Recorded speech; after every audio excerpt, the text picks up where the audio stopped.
Isa si Surigao del Norte 1st District Representative Francisco Matugas sa mga pinakakasuhang contractors sa ombudsman.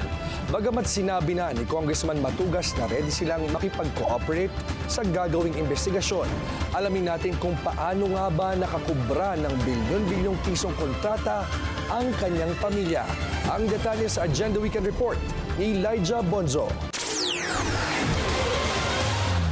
Nitong linggo ay nagsumiti muli ng joint referral ang DPWH at ICI sa opisina ng Ombudsman para pakasuhan ng ilang mga contractors. Kabilang sa mga kongresistang dawit sa referral, si Surigao del Norte 1st District Representative Francisco Matugas at ang umano'y construction company ng kanyang pamilya na Bumitrix Development Corporation. Sa pagsusuri ng Billionaire News Channel, nakakubra ang Bumitrix ng tinatayang 10.75 billion pesos mula 2017 hanggang 2025 base sa datos ng DPWH.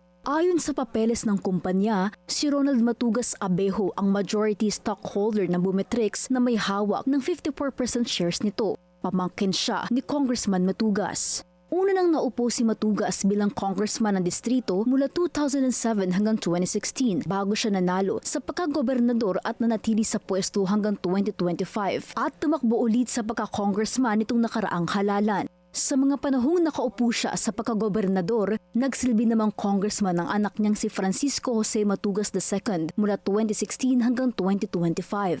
Ayon sa website ng SEC, taong 2013 pa nakaregister ang Bumitrix. Pero taong 2017 lang nakakobra ng 87 million pesos worth of contracts ang kumpanya, isang taon matapos maupo ni Matugas II.